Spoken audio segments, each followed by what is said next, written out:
ভয়াবহ সংকটের মুখে পড়তে যাচ্ছে বাংলাদেশ। আগামী এক সপ্তাহে রীতিমতো শূন্যের কোঠায় নামতে পারে জ্বালানি তেলের উৎপাদন।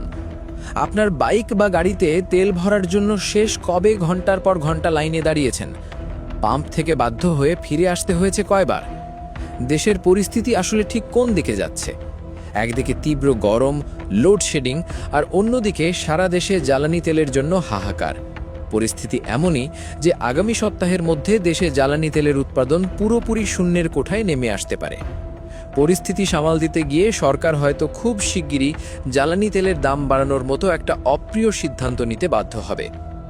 কেন এই চরম সংকটের ভেতরেই দেশের একমাত্র রাষ্ট্রায়ত্ত তেল শোধনাগারটি বন্ধ করে দেওয়া হলো? সংকটের সময় শোধনাগার বন্ধ রাখাটা আসলে কতটা যৌক্তিক? ঢাকার বিজয় সরণি, মহাখালী বা অন্য যে কোনো বড় বাসস্ট্যান্ডের আশেপাশের পেট্রোল পাম্পগুলোর দিকে তাকালে এখন আর স্বাভাবিক কোনো দৃশ্য চোখে পড়ে না। সারি সারি গাড়ি, মোটরসাইকেল আর সিএনজি দাঁড়িয়ে আছে ঘন্টার পর ঘন্টা। মানুষ রোদের মধ্যে ঘেমে নিয়ে একাকার। কেউ কেউ রাতে গিয়ে পরদিন দুপুরে তেল পাচ্ছেন। কিন্তু এত অপেক্ষা করেও কি শেষ পর্যন্ত তেল মিলছে? বেশিরভাগ ক্ষেত্রেই উত্তর হলো না। অনেকেই অভিযোগ করছেন দীর্ঘ সময় লাইনে দাঁড়িয়ে থাকার পর পাম্প কর্তৃপক্ষ জানিয়ে দিচ্ছে যে তেল শেষ। আবার যাদের কাছে ফুয়েল পাস আছে তারাও চরম হতাশ।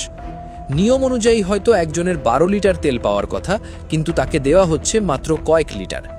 পাম্প মালিকদের সোজা কথা, তাদের কাছেই পর্যাপ্ত তেল আসছে না, তো তারা গ্রাহকদের দেবেন কোথা থেকে? অনেক পাম্প তো দিনের বেশিরভাগ সময়ই বন্ধ থাকছে। তেলের গাড়ি এলে পাম্প খোলে, আর কয়েক ঘন্টার মধ্যে সব তেল ফুরিয়ে গেলে আবার ঝুলিয়ে দেওয়া হয় বন্ধ লেখা নোটিশ। মানুষ আগে যত টাকার তেল কিনত, এখন আতঙ্কে তার চেয়ে কয়েক গুণ বেশি টাকার তেল কিনে মজুত করার চেষ্টা করছে। এই প্যানিক বাইং বা আতঙ্কে কেনাকাটার কারণে সংকট আরও ঘনীভূত হচ্ছে।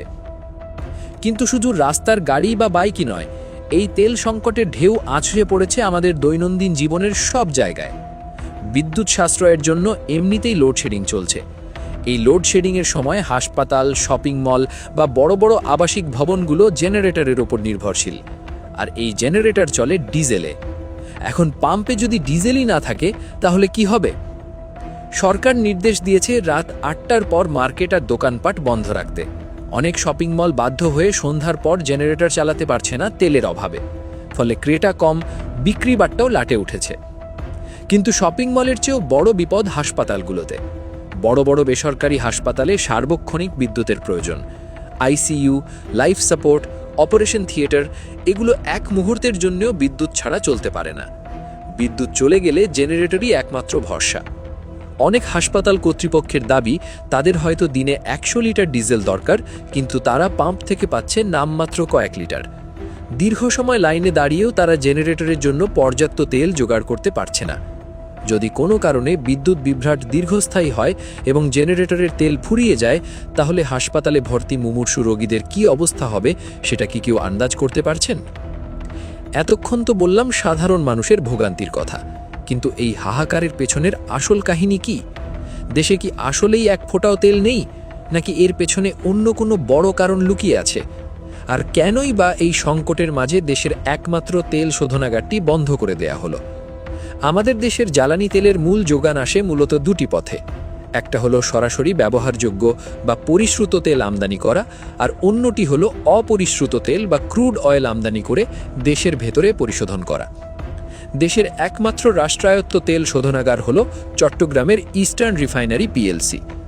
এই কারখানার ধারণ ক্ষমতা বিশাল, কিন্তু গত কয়েকদিন ধরে এই কারখানার উৎপাদন ইউনিটগুলো একে বন্ধ হয়ে গেছে। কারণটা শুনলে হয়তো অবাক হবেন, তাদের কাছে পরিশোধন করার মতো কাঁচামাল অর্থাৎ ক্রুড অয়েল বা অপরিশ্রুত তেলই নেই। ব্যাপারটা একটু পরিষ্কার করে বলি। এই রিফাইনারিতে আগে প্রতিদিন গড়ে 4,500 টন তেল পরিশোধন করা হতো, কিন্তু যখন দেখা গেল বাইরে থেকে তেল আসা বন্ধ হয়ে যাচ্ছে, তখন তারা বাধ্য হয়ে উৎপাদনের মাত্রা কমিয়ে আনে। প্রথমে সেটা 3,500 টনে নামানো হয়, তারপর পরিস্থিতি আরও খারাপ হলে সেটা দৈনিক 120 টন পেট্রোল এবং 100 টন অকটেনে নেমে আসে, এবং শেষ পর্যন্ত ব্যবহারযোগ্য অপরিশ্রুত তেল পুরোপুরি শেষ হয়ে যাওয়ায় কারখানার মূল ইউনিটগুলো বন্ধ করে দিতে বাধ্য হয় কর্তৃপক্ষ। এখন সেখানে শুধু মজুদ থাকা সামান্য কিছু তেল দিয়ে নামমাত্র উৎপাদন চলছে, যা আগামী কয়েকদিনের মধ্যেই সম্পূর্ণ শূন্যের কোঠায় নেমে আসবে বলে আশঙ্কা করা হচ্ছে। এখন প্রশ্ন হলো, তীব্র সংকটের মধ্যে দেশের একমাত্র শোধনাগার বন্ধ করে দেওয়াটা কতটুকু যৌক্তিক হলো? একটা দেশের জ্বালানি নিরাপত্তার অন্যতম বড় খুঁটি হলো তার নিজস্ব রিফাইনারি। আন্তর্জাতিক বাজারে যদি রেডিমেড তেলের দাম বেড়ে যায় বা সাপ্লাই চেন ভেঙে পড়ে, তখন এই নিজস্ব রিফাইনারি দেশকে বাঁচিয়ে রাখে। কিন্তু কর্তৃপক্ষ কেন আগে থেকে বুঝতে পারল না যে তাদের ক্রুড অয়েলের মজুদ শেষ হয়ে আসছে? কেন তারা বিকল্প কোনো ব্যবস্থা গ্রহণ করল না?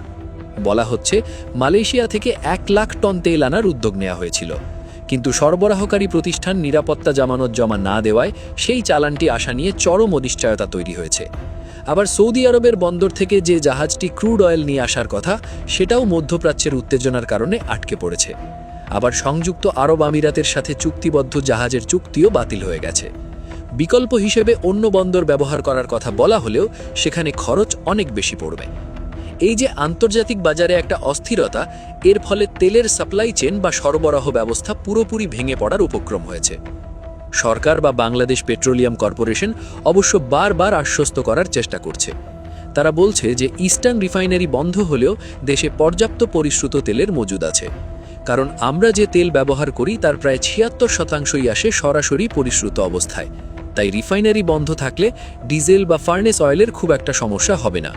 কিন্তু পেট্রোল আর অকটেনের জন্য আমরা মূলত দেশীয় উৎপাদনের উপর নির্ভরশীল। তাই রিফাইনারি দীর্ঘদিন বন্ধ থাকলে পরিবহন খাত চরম হুমকির মুখে পড়বে, এটা অস্বীকার করার কোনো উপায় নেই। আর এই পুরো পরিস্থিতির সবচেয়ে ভয়ঙ্কর দিক হলো তেলের দাম বৃদ্ধির আশঙ্কা।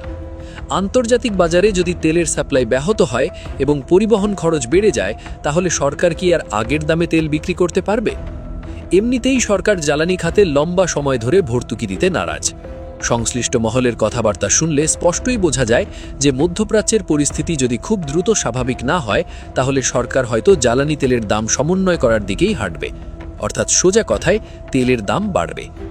বাংলাদেশ এনার্জি রেগুলেটরি কমিশনের সামনে যদি দাম বাড়ানোর কোনো প্রস্তাব আসে আর সরকার যদি আন্তর্জাতিক বাজারের দোহাই দেয়, তাহলে সাধারণ মানুষের ঘাড়ে এই বাড়তি দামের বোঝা চেপে বসাটা এখন কেবলই সময়ের ব্যাপার।